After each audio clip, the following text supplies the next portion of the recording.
remaja, minggu ini kita akan membahas tentang kebodohan Rehabeam yang diambil dari 1 Raja-Raja pasal 12. Siapakah Rehabeam ini? Rehabeam ini adalah anak dari Salomo yang menggantikan Raja Salomo setelah Raja Salomo meninggal. Sehingga ketika Rehabeam ini sudah menjadi raja, dia mengalami kesulitan di mana bangsa Israel meminta keringanan di dalam pekerjaan mereka. Oleh karena itu, Rehabeam meminta saran dari dua pihak. Yang pertama dari pihak tua-tua Israel yang juga adalah penasihat Salomo dan juga dari teman-teman sebayanya.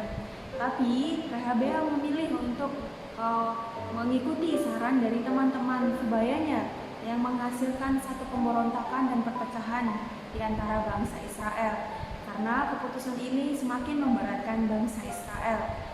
Karena itu teman-teman, hari ini apakah hubungannya kebodohan Rehabeam di masa sejarah yang lalu dengan kita hari ini? Teman-teman remaja yang terkasih, ketika dalam penghidupan kita sehari-hari, baik di sekolah ataupun di rumah mengalami kesulitan, kita perlu datang kepada orang yang tepat, orang yang bisa memberikan kita saran dan juga sudah berpengalaman. Contohnya adalah orang tua kita di rumah. Mereka adalah orang yang paling mengerti dan mengenal siapa kita. Karena itu ketika kita menghadapi satu kesulitan baik dari teman-teman kita ataupun di sekolah, kita perlu datang kepada orang tua kita karena mereka bisa memberikan saran yang terbaik supaya kita tidak mengulang kesalahan yang dilakukan oleh Rehabeam.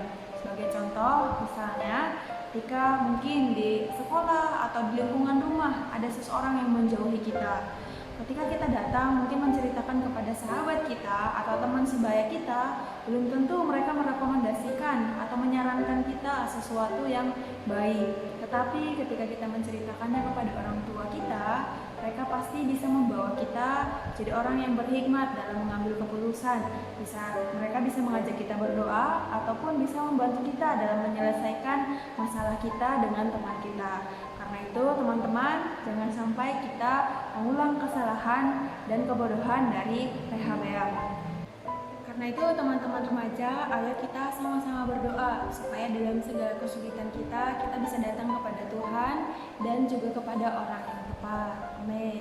Oh Tuhan Yesus, terima kasih ya Tuhan, karena dari kisah Rehabeam kami boleh belajar bahwa kami perlu datang kepada orang yang tepat. Tuhan, karena itu dapatkan masa remaja kami, Tuhan jaga kami ya Tuhan, agar kami tidak mengambil satu keputusan yang salah. Tuh berkati kami Tuhan, juga dalam penghidupan kami, di dalam keluarga, kami belajar terbuka, juga terhadap orang tua kami. Oh Tuhan Yesus, jaga juga ya Tuhan, penghidupan di lingkungan kami tidak tertipu, juga oleh Tuhan Yesus, oleh teman-teman, juga oleh Tuhan tipu daya si iblis. Dan jaga kami hari ini juga belajar taat terhadap orang tua kami. Tuhan Yesus, terima kasih ya Tuhan. Amin.